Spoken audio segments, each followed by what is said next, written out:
Hi friends, Divya vlogs ಕನ್ನಡಗೆ ಸ್ವಾಗತ. ಯಾರೇ ನನ್ನ ಚಾನಲ್ ನೋಡ್ತಾ ಇದ್ದೀರಾ ಸಬ್ಸ್ಕ್ರೈಬ್ ಮಾಡ್ಕೊಳ್ಳಿ, ಹಾಗೆ ಲೈಕ್ ಮಾಡಿ. ಇವತ್ತಿನ ವಿಡಿಯೋದಲ್ಲಿ ಬಂದು 6 ಮಂತ್ ಪ್ರೆಗ್ನೆಂಟಲ್ಲಿ ಇರಬೇಕಾದ್ರೆ ಯಾಕೆ ಬೆನ್ನೋವು ಬರುತ್ತೆ, ಏನೆಲ್ಲ ಬಾಡಿ ಚೇಂಜಸ್ ಆಗುತ್ತೆ, ಮಗುವಿನ ತೂಕ, ಮಗುವಿನ ಡೆವಲಪ್ಮೆಂಟ್ ಎಲ್ಲ ನೋಡೋಣ. ಫಸ್ಟು 6 ಮಂತ್ ಪ್ರೆಗ್ನೆಂಟ್ ಅಂದರೆ 24 ವೀಕ್ಸ್ ಅಂತ. 6 ಮಂತ್ನಲ್ಲಿ ನಿಮಗೆ ಕಾಲು ಊತ ಸ್ಟಾರ್ಟ್ ಆಗುತ್ತೆ. ಆಮೇಲೆ ಬಾಡಿ ಹಿಚ್ಚಿಂಗ್ ಕೂಡ ಇರುತ್ತೆ, ಹೊಟ್ಟೆ ಮೇಲೆಲ್ಲ ಆಗುತ್ತೆ. ಆ್ಯಂಡ್ ನೆಕ್ಸ್ಟ್ ಸ್ಟ್ರೆಚ್ ಮಾರ್ಕ್ ಕೂಡ ಬರುತ್ತೆ. ಆಮೇಲೆ ಮಗುವಿನ ಬೆಳವಣಿಗೆ ಇಂದ ನಿಮ್ಮ ಬಾಡಿ ವೆಯ್ಟ್ ಜಾಸ್ತಿ ಆಗುತ್ತೆ, ಮತ್ತು ಮಗುವುದು ವೆಯ್ಟ್ ಜಾಸ್ತಿ ಆಗಿರುತ್ತೆ. 6 ಮಂತ್ನಿಂದ ಮಗು ಚೆನ್ನಾಗಿ ಬೆಳೀತಾ ಇರೋದ್ರಿಂದ ಆಮೇಲೆ ನಿಮ್ಮ ಜೊತೆ ಮಗು ವೇಟ್ ಜಾಸ್ತಿ ಆಗಿರುತ್ತೆ. ಆ್ಯಂಡ್ ನೆಕ್ಸ್ಟು ಮಗು ಹತ್ತತ್ರ 600 ಗ್ರಾಮ್ ಇರುತ್ತೆ.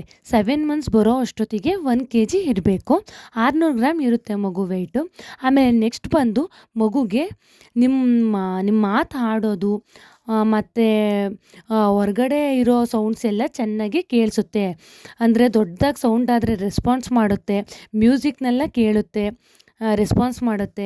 ಆಮೇಲೆ ಈ ತಿಂಗಳಲ್ಲಿ ಮಗುವಿನ ಕಣ್ಣು ಓಪನ್ ಆಗಿರುತ್ತೆ. ನಿಮ್ಮ ಟೇಸ್ಟು, ನೀವು ತಿನ್ನೋ ಊಟದ ಟೇಸ್ಟು ಮಗುವಿಗೆ ಗೊತ್ತಾಗುತ್ತೆ ಅಂತ ಇರ್ಬೋದು. ಆಮೇಲೆ ಮಗುವಿಗೆ ಹೇರ್ಸ್ ಕೂಡ ಚೆನ್ನಾಗಿ ಗ್ರೋ ಆಗ್ತಾ ಇರುತ್ತೆ. ಈ ಟೈಮಲ್ಲಿ ಆರ್ಗನ್ಸ್ ಎಲ್ಲ ಡೆವಲಪ್ ಆಗಿರುತ್ತೆ, ಎಲ್ಲ ದೊಡ್ಡದಾಗ್ತಾ ಇರುತ್ತೆ. 6 ಮಂತ್ಸ್ನಲ್ಲಿ ಮಗುವಿಗೆ ಚೆನ್ನಾಗಿ ಬ್ಲಡ್ ಸರ್ಕ್ಯುಲೇಷನ್ ಇರಬೇಕು. ಅದಕ್ಕೆ ಹೆಲ್ತಿ ಫುಡ್ಸ್ ತೊಗೊಳ್ಳಿ, ಆಮೇಲೆ ನೀರು ಜಾಸ್ತಿ ಕುಡೀರಿ, ಚೆನ್ನಾಗಿ ಲೆಫ್ಟ್ ಸೈಡ್ ಮಲ್ಕೊಳ್ಳಿ, ಸೊಪ್ಪು ತರಕಾರಿಗಳ್ನ ಚೆನ್ನಾಗಿ ತಿನ್ನಿ. 6 ಮಂತ್ನಿಂದ ಚೆನ್ನಾಗಿ ವೆಯ್ಟ್ ಜಾಸ್ತಿ ಆಗ್ತಾ ಹೋಗುತ್ತೆ. ಆಮೇಲೆ ಈಗ ಮಗುವಿನ ತೂಕ ಡಬಲ್ ಆಗ್ತಾ ಇರುತ್ತೆ. ನ್ಯೂಟ್ರಿಯನ್ಸ್ ಬೇಕು, ಅದಕ್ಕೆ ನೀವು ಚೆನ್ನಾಗಿ ನ್ಯೂಟ್ರಿಯನ್ಸ್ ಫುಡ್ಸ್ ತಗೊಳ್ಳಿ. ಓಕೆ, ಈಗ ಬೆನ್ನೋವು ಯಾಕೆ ಬರುತ್ತೆ ಅಂದರೆ, ಈಗ ಮಗುವಿನ ತೂಕ ಹೊರೋದು ಯಾರು? ನೀವು. ನಿಮ್ಮ ಬಾಡಿಲಿ ಆ ತೂಕವನ್ನು ಮೇಂಟೈನ್ ಮಾಡೋದು ಸ್ಪೈನಲ್ ಕಾರ್ಡು.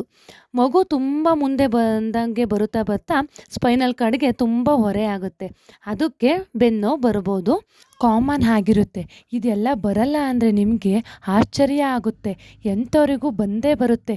ಕಾಲು ನೋವು, ಬೆನ್ನು ನೋವು, ಕಾನ್ಸ್ಟಿಪೇಷನ್ನು, ಈ ಇಚ್ಚಿಂಗ್ನೆಸ್ಸು ಎಲ್ಲ ಈ ಟೈಮಲ್ಲಿ ಬಂದೇ ಬರುತ್ತೆ. ಆಗ ನೀವು ಚೆನ್ನಾಗಿ ಹೆಲ್ತಿ ಫುಡ್ಸ್ನ ತಗೋಬೇಕು.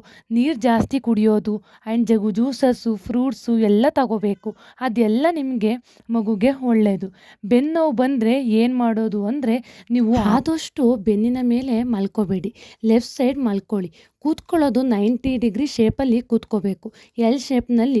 ನೆಕ್ಸ್ಟು ಕ್ಯಾಲ್ಶಿಯಮ್ ಚೆನ್ನಾಗಿರೋ ಫುಡ್ಸ್ನ ತಗೋಬೇಕು. For example nuts, fruits, egg, ಹಾಲು, ಈ ಥರ ಎಲ್ಲ ತಗೋಬೇಕು. ಆಗ ನಿಮಗೆ ಮಗುಗೆ ಕ್ಯಾಲ್ಶಿಯಮ್ ಚೆನ್ನಾಗಿ ಬೂಸ್ಟ್ ಆಗುತ್ತೆ. ಮತ್ತು ಮೊಸರು, ತುಪ್ಪ ಎಲ್ಲ ಡೈಲಿ ಫುಡ್ಸ್ನಲ್ಲಿ ಸೇರಿಸ್ಕೋಬೇಕು.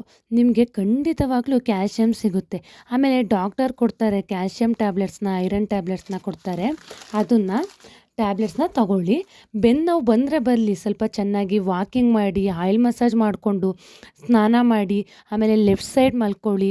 ಆಮೇಲೆ ಈ ಟೈಮ್ನಿಂದ ಕೆಲವರಿಗೆ ಕಾಲು ಊತ ಸ್ಟಾರ್ಟ್ ಆಗುತ್ತೆ. ಕಾಲು ಊತ ಯಾಕೆ ಆಗುತ್ತೆ ಅಂದರೆ, ಎಕ್ಸಸ್ ಆಫ್ ವಾಟರ್ ಬಂದು ಬಾಡಿಲಿ ಸ್ಟೋರ್ ಆಗೋದ್ರಿಂದ ಆಗುತ್ತೆ. ಅದಕ್ಕೆ ಅಂತ ನೀವು ನೀರು ಕುಡಿಬಾರ್ದು ಅಂತ ಏನಿಲ್ಲ, ಚೆನ್ನಾಗಿ ನೀರು ಕುಡಿಬೇಕು. ಕಾಲು ಊತ ಇದೆ ಅಂತ ಏನು ಭಯ ಬೇಡ, ಅದು ಹಾಗೆ ಸರಿ ಹೋಗುತ್ತೆ. ಆಮೇಲೆ ಪ್ರೆಗ್ನೆನ್ಸಿಯಲ್ಲಿ ಕಾಲು ಊತ, ಕೈ ಊತ, ಮುಖ ಇವೆಲ್ಲ ಕಾಮನ್ನು, ಹಾರ್ಮೋನ್ ಇಂಬ್ಯಾಲೆನ್ಸಿಂದ ಕಾಮನ್ನು. ಇದು ಬರುತ್ತೆ ಪ್ರೆಗ್ನೆಂಟಿ ಟೈಮಲ್ಲಿ, ಎಲ್ಲರಿಗೂ ಅಷ್ಟೇ, ಸರ್ವೇ ಸಾಮಾನ್ಯ. ಇದಕ್ಕೆಲ್ಲ ಏನು ಟೆನ್ಷನ್ ತೊಗೋಬೇಡಿ. ಪ್ರೆಗ್ನೆಂಟ್ ಆದಾಗಿಂದ ಮಗು ಆಗೋವರೆಗೂ ಇದೆಲ್ಲ ಕಾಮನ್, ಆಯಿತಾ? ಇದನ್ನೆಲ್ಲ ತಲೆಗೆ ಹಚ್ಕೋಬಾರ್ದು, ಓಕೆನಾ? ಚೆನ್ನಾಗಿ ವಾಕಿಂಗ್ ಮಾಡಿ, ಆಮೇಲೆ ನಾನ್ ವೆಜ್ ಚೆನ್ನಾಗಿ ತಿನ್ನಿ, ಕಾಲು ಸೂಪು ಈ ಥರ ಎಲ್ಲ ತಗೊಳ್ಳಿ, ಆಗ ಬೆನ್ನೋವೆಲ್ಲ ಕಮ್ಮಿ ಆಗುತ್ತೆ. ಆಮೇಲೆ ಈ ಟೈಮಿಂದ ಮಗುವಿನ ವೆಯ್ಟು ಬಂದು ಡಬಲ್ ಆಗುತ್ತೆ ಅಂತ ಹೇಳ್ತಾ ಇದ್ದೀನಿ. ಆಮೇಲೆ ಚೆನ್ನಾಗಿ ಊಟ ತಿನ್ನಬೇಕು. ಆಮೇಲೆ ಬಂದು ಸ್ಕ್ಯಾನಿಂಗ್ನ ನೋಡ್ತಾ ಇರಬೇಕು, ಮಗು ಚೆನ್ನಾಗಿ ಬೆಳೀತಾ ಇದೆಯಾ ಅಂತ.